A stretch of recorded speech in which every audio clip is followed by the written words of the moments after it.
Assalamualaikum warahmatullahi wabarakatuh. Sekarang Imam Yasin lagi ya berbicara ya. Alors pour entrer dans le vif du sujet, à savoir les droits de l'enfant sur ses parents, en fait, ça rejoint le sujet de l'éducation, c'est pour ça qu'on intervient à deux.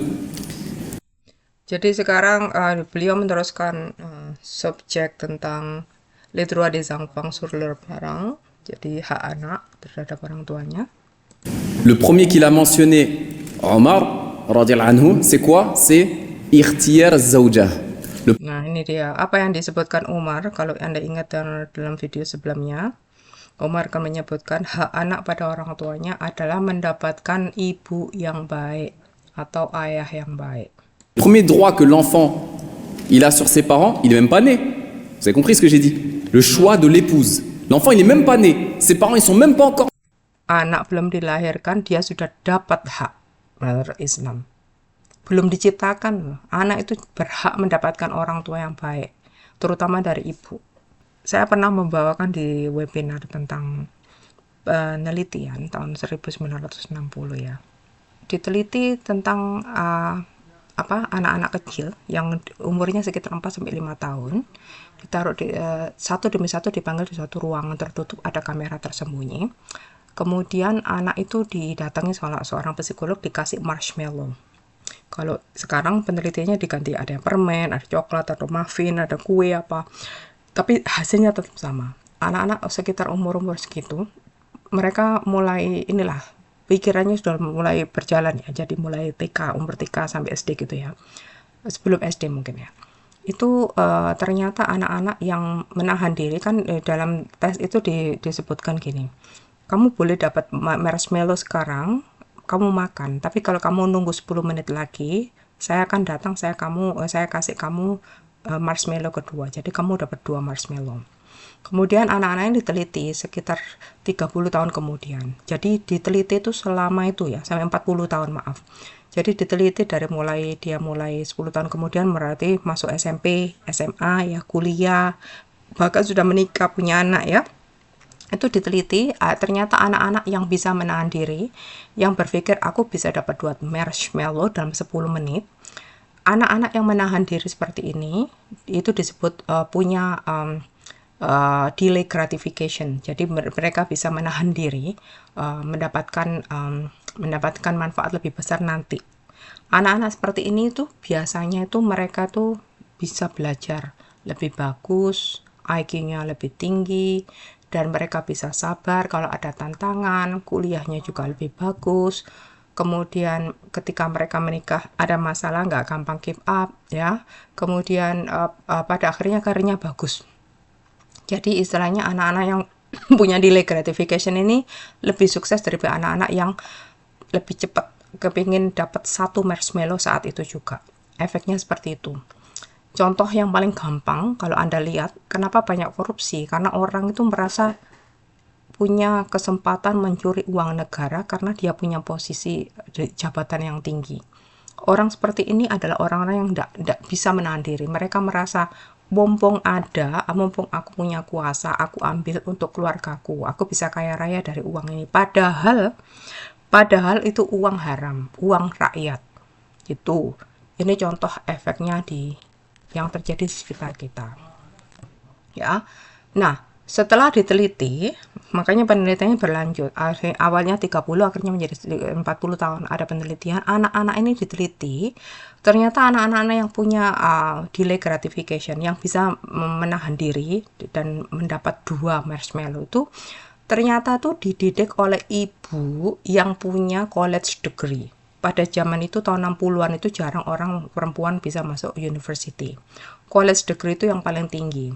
Ibu-ibu yang cerdas inilah yang mengajari anaknya untuk bisa menahan diri, untuk bersabar. Anak-anak itu dididik secara secure, jadi tidak permisif. Kan saya bilang ada 5 parenting style ya. Yang satu itu permisif, yang bahaya, karena anak dibiarkan minta apa, dimanja, apapun yang dia inginkan, dia dapat saat itu juga. Anak-anak ini nggak punya kesabaran dan ketekunan untuk berusaha. Karena itu ditemukan itu akibat didikan ibu. Kembali ke Imam Yasin ini, Umar bin Khattab bilang hak seorang anak bahkan sebelum dia dilahirkan adalah mempunyai orang tua atau ibu yang baik. Dalam hal ini ibu. Kenapa ibu? Karena dalam Islam itu ibu itu sekolah pertama buat anak. Madrasah pertama buat anak. Kalau ibunya benar, anaknya benar. Kalau ibunya rusak, ya anaknya ikut-ikut rusak. Kenapa? Karena kebanyakan orang bapak itu di luar.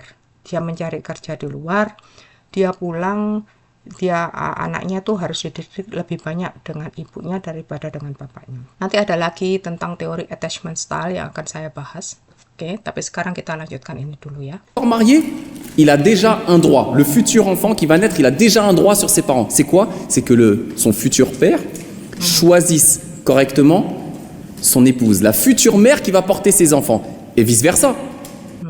Bahkan sebelum dilahirkan, anak itu berhak mendapat ibu atau calon ibu atau calon bapak yang baik. Jadi bagi Anda yang mendengar ini dan Anda berencana menikah, atau mungkin Anda masih muda dan berencana mungkin menikah dalam 10-20 tahun lagi, pikir ini. Jadi sebelum Anda menikah tuh cari pasangan yang tepat. Ini efeknya luar biasa sekali. Jadi kalau Anda salah pilih pasangan, misalnya dapat pasangan yang otoriter atau yang pokoknya bukannya secure. Ada empat orang tipe parenting yang nggak bagus. Misalnya otoriter, itu terlalu keras, itu nggak bagus buat anak. Permisif, terlalu mengizinkan semuanya, memanjakan anak juga nggak bagus. Neglectful, itu juga nggak peduli sama anak juga nggak bagus. Atau helikopter parenting, itu juga nggak bagus, terlalu mengontrol anak dari hal-hal yang kecil, bahkan anak keluar rumah pun dikontrol. Jadi anak tidak punya kebebasan untuk menjadi dirinya sendiri. Itu juga nggak bagus. Yang paling bagus itu carilah pasangan yang kira-kira secure, yang bisa otoritatif kalau mendidik anak. Ini juga dibahas oleh Rasulullah SAW, bahwa Rasulullah SAW pernah bilang wanita Quraisy itu adalah wanita yang terbaik karena mereka itu bisa naik onta dan penyayang sama anak. Maksudnya apa? Wanita Quraisy itu kalau mendidik anak itu secure. Dan pinter naik onta itu berarti apa? Onta zaman dulu itu apa sih? Ya mobil, sepeda motor. Jadi wanita ini tidak menunggu suaminya, kalau mau butuh apa-apa dia bisa mandiri. Gitu maksudnya. Kita teruskan ya. Que la femme actuellement qui cherche un mari, eh ben c'est le droit de son futur enfant qu'elle choisisse correctement son mari. Que ce soit un bon père de famille, un bon futur père pour ses futurs enfants. Betul. Jadi bahkan wanita pun, kalau Anda wanita dan Anda ingin menikah, carilah calon suami yang bisa menjadi ayah yang baik buat anak-anak Anda. Ça, c'est le premier droit que l'enfant il a. On n'est même pas encore à l'étape où il est né. Bahkan inilah anak itu belum lahir, ini haknya itu ya, sangat penting. Le prophète sallallahu alayhi wa sallam, il nous donne la recette. Il nous dit en général, tunkahul mar'atu li arba'a. On se marie en général avec une femme pour 4 raisons. Limaliha wa li hasabiha wa li jabaliha wa li diniha. Fadfar bidhati din taribat yadak. Ini adalah hadis yang paling terkenal. Ini resepnya. Resepnya bagaimana mencari calon suami atau calon istri yang baik. Nabi Muhammad bilang wanita itu dinikahi dengan dari 4 hal. Dari kecantikannya, dari keturunannya. Kemudian on se marie en général avec une femme pour 4 raisons. Soit parce qu'elle est riche, soit parce qu'elle est belle, soit parce qu'elle est noble, soit parce qu'elle est religieuse. Oke, ada 4 ya. Jadi mungkin karena dia kaya atau dia cantik. Oke, kemudian dia nob, artinya dari keturunan orang baik, orang yang terkenal. Misalnya anaknya dokter, atau anaknya insinyur, atau anaknya misalnya gubernur atau presiden ya. Atau kemudian yang terakhir adalah karena agamanya. Et le prophète sallallahu alayhi wa sallam, par une expression difficilement traduisible en français, il nous dit évidemment de choisir celle qui a la religion. Donc, jadi Rasulullah SAW meresepkan cari yang agamanya baik. le premier droit que l'enfant il a sur toi, alors que tu n'es même pas encore né, c'est que tu choisisses une femme religieuse et que la femme choisisse un homme religieux. Carilah istri yang beragama baik. Istri juga mencari laki-laki yang beragama baik. Ini artinya agama ini bukan cuma agama Islam aja ya. Kalau saya perhatikan tuh bisa dirunut ke psikologi. Cari orang yang secure dengan orang yang secure. Orang yang secure itu apa? Ini berhubungan dengan attachment style. Attachment style itu ada 4 macam. Jadi misalnya ada penelitian dulu, ini jadi agak panjang tapi saya jelaskan dikit ya. Ada penelitian ada suatu ruangan tertutup, ada kameranya laki-laki dan ada psikolog di situ. Kemudian dipanggil seorang ibu dengan anak, satu demi satu ya, ibu dengan bayinya di bawah umur 18 tahun. Menurut dokter Gabor Mate sekarang antara umur bayi sampai 3 tahun itu sangat-sangat kritis masa-masa itu dengan punya attachment style yang baik. Kemudian anak itu dibiarkan main sama ibunya ya, kemudian ibunya disuruh keluar. Apa yang terjadi? Ternyata ada 4 tipe anak. Ada anak yang begitu ibunya keluar, dia itu nangis. Ini tipe anxious ya. Kemudian ada tipe anak yang ibunya keluar, dia tahu ibunya keluar, tapi ibunya pasti datang lagi. Karena ibunya udah kasih tahu, mama keluar sebentar, terus nanti mama datang lagi. Kalau masih bayi mungkin tidak ngomong ya, tapi dia tahu bahwa ibunya keluar pasti datang lagi. Anak yang tipe ini secure, dia tenang. Kemudian ada lagi yang tipenya ibunya keluar, anaknya cuek tetap mainan, dia tidak memperhatikan ibunya datang dia juga nggak memperhatikan. Itu anak ini avoidant gitu. Jadi kemudian yang ada tipe keempat adalah anxious avoidant, itu mix ya. Jadi ketika ibunya pergi dia nangis. Kemudian ketika ibunya datang dia marah sama ibunya, kenapa aku ditinggal, dan dia cuek. Nah ini tipe ini ternyata kebawa sampai dewasa efeknya nanti akan saya jelaskan dalam video selanjutnya insya Allah, kapan-kapan kalau ada waktu. Tapi ternyata ini salah satunya terjadi ketika anak-anak ini dewasa dan mencari pasangan. Karena nanti saya bahas ini karena ada hubungannya dengan hadis Nabi Muhammad, carilah wanita yang beragama, cari orang yang beragama. Artinya orang yang secure menjadi dengan orang yang secure. Kenapa? Begini, orang yang anak kecil yang tadi anxious, ditinggal ibunya, kemudian nangis dan sebagainya ya, kalau ketemu dengan anak yang avoidant, yang sudah dewasa ya, avoidant itu dia cuek. Nah, ini karena ada emotional connection. Jadi gini, anak itu kalau dekat sama ibunya, terutama pada 3 tahun pertama, dia punya emotional connection. Kalau mamanya itu neglectful, seperti yang saya bilang tadi, ya, parenting style neglectful, anaknya dicuekin. Anak ini lama-lama tidak merasa ada koneksi, walaupun anak itu tidak ngerti. Anak kecil tidak ngerti, dia cuma merasa terbiasa, mamanya tidak peduli, mungkin mamanya sibuk arisan, PKK atau kerja, dia selalu diurus sama pembantunya, dia main sendiri di kamarnya, atau lihat TV, dibiarkan, pokoknya anak itu tidak diurus. Cuma dikasih makan, minum, ada tempat tinggal, ya pokoknya lah, itulah, secara material kebutuhannya dipenuhi, tapi secara emosional anaknya tidak dekat dengan ibunya. Anak seperti ini ketika dewasa, dia menjadi avoidant. Nah, jadi dia merasa cuek. Jadi dia merasa ketika ada, misalnya dia akan nikah, atau dia menikah dengan istrinya, atau mungkin kalau orang-orang pacaran, kalau dalam Islam tidak boleh ya, saya tidak mempromosikan pacaran, cuma saya kasih tahu aja. Biasanya orang ini begitu pendekatan, dekat dengan istrinya, itu ketika sudah mulai dekat secara emosional, dia merasa nggak nyaman, karena nggak biasa sejak kecil. Dia pun menjauh.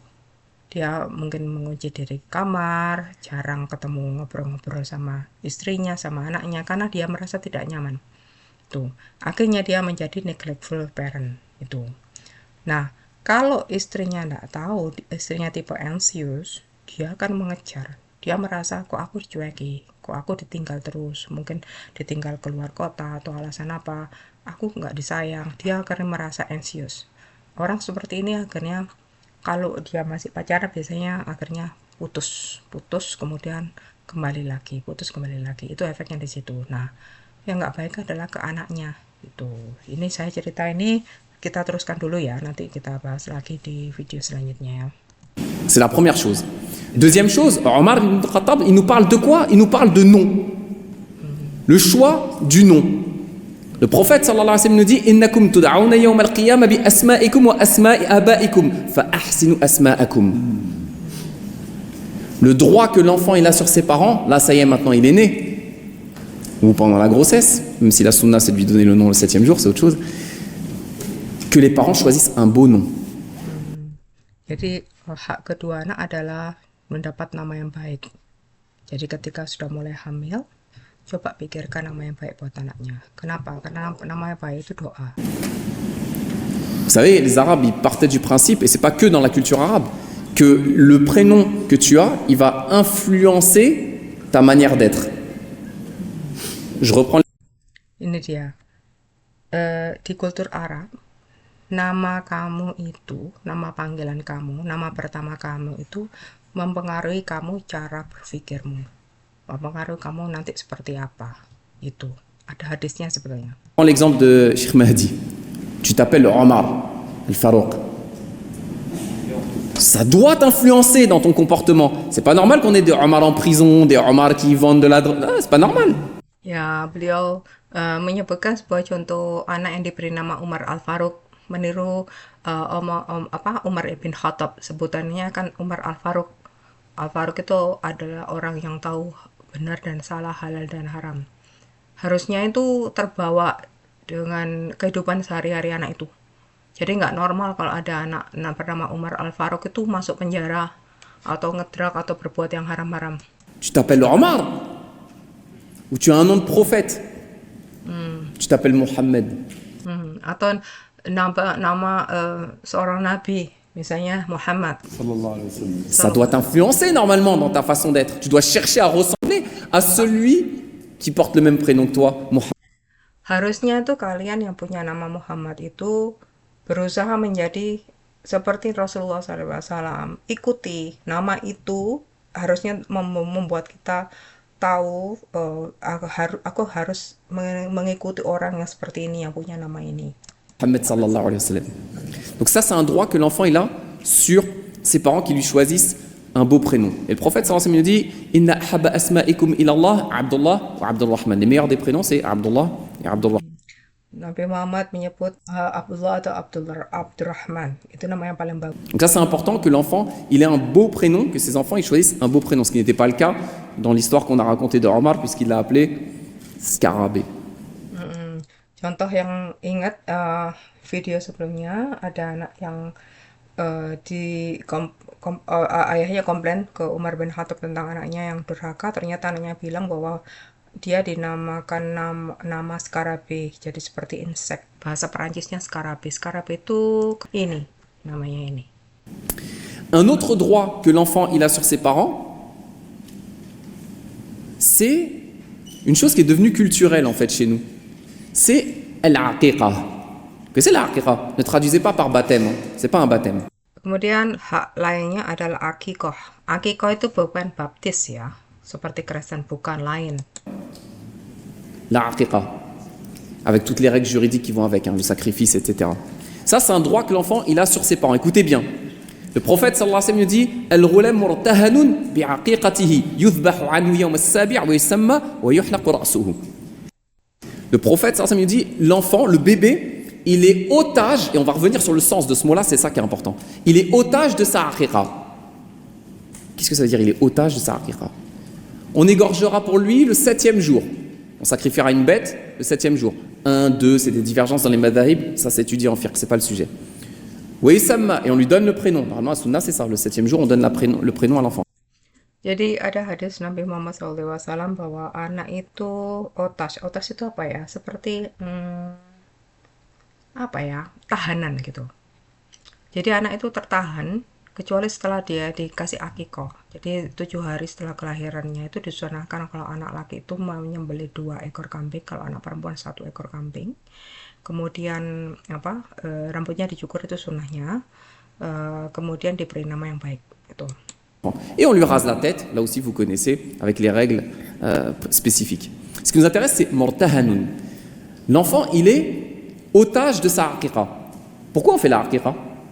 Est-ce que quelqu'un s'est déjà demandé quelle est la sagesse derrière? Parmi les noms d'Allah Azza wa Jal, Al-Hakim, le sage, il ne prescrit rien par pur hasard. Pourquoi il nous a prescrit une aqiqa pour les enfants? Ibn al-Qayyim il nous dit إن المرهون بمعنى أن العقيقة تكون سببا لفك المولود من حبس الشيطان الذي يعلق به عند ولادته. الله أكبر. Pourquoi on fait la aqiqa aux enfants? Sekarang ini mereka menjelaskan kenapa perlunya akikoh ini. Ternyata Ibn al-Qayyim rahimahullah itu berkata, parce qu'un enfant, est-ce qu'il peut se défendre tout seul contre le diable? Apakah anak bayi itu bisa mempertahankan diri dari setan? Anak bayi ya, kalau kita sudah dewasa kan kita bisa ru'ya ya, bisa belajar, sudah ngerti baca Quran, bisa tahu caranya ru'ya. Anak kecil kan tidak bisa. contre les shayatines, les djinns. Bah, c'est un droit qu'il a sur ses parents, que ses parents fassent les causes pour qu'il soit libéré de l'emprise que le diable a sur lui. Or, le prophète, sallallahu alayhi wa sallam, quand il nous dit que l'enfant, le bébé, il est otage de la aqiqa que ses parents feront pour lui, c'est parce que la aqiqa, elle va libérer le bébé de l'emprise que le diable a sur lui. Allahu Akbar. Di film-film horor itu kan sering kan dibilangkan kalau ceritanya apa namanya jinnya atau setannya itu mencari jiwa-jiwa yang bersih untuk dimasuki gitu. Itu film horor ya. Tapi ternyata ini kalau berdasarkan Ibnu Qayyim itu rahimahullah, itu anak itu tidak bisa mempertahankan diri dari gangguan jin. Jadi jin itu memang mungkin ada benernya, film-film itu sering kali ada koneksinya memang dalam ajaran Islam. Termasuk ini saya baru tahu ini. Bahwa anak itu nggak bisa mempertahankan diri dari jin. Makanya kalau ada orang hati-hati aja punya anak, kemudian ditunjukkan di sosial media, itu bisa kena ain, mata jahat. Ada orang yang iri nggak punya anak, ya. Ada orang yang iri anaknya kok lucu, anakku sakit, misalnya anakku cacat, itu anaknya kok lucu. Anak itu nggak bisa mempertahankan diri dari ain, kemudian tidak bisa mempertahankan diri dari keburukan jin. Itu. Nah, bagaimana memproteksinya dengan akikoh? Maintenant, vous connaissez le sens, l'objectif de la aqiqa. C'est pas juste traditionnel comme ça. Jadi akikoh bukan tradision ya. Jadi akikoh itu memang dari Islam memang disunahkan, tapi ternyata ini efeknya gitu loh. C'est parce que l'enfant, c'est un droit qu'il a sur ses parents qui le libère de l'influence du diable sur lui. Non? Jadi otomatis anak itu dilahirkan, dia kan berhak dilindungi orang tuanya dari pengaruh jin kan? Il peut pas le faire tout seul. Mereka nggak bisa melakukan perlindungan sendiri kan? Donc ça sert à ça la aqiqa. Donc c'est un droit que l'enfant il a sur ses parents. Je vais réagir sur les trois. Jadi itu haknya anak dari orang tuanya. Sekarang Imam Yasin memberikan mic ke Imam Mehdi. Ini konferensinya ini gantian berdua ya. Oke. Jadi saya stop dulu di sini. Nanti insya Allah saya usahakan untuk memberi video selanjutnya agar tidak terlalu panjang ya. Oke. Terima kasih sudah melihat ya. Assalamualaikum warahmatullahi wabarakatuh.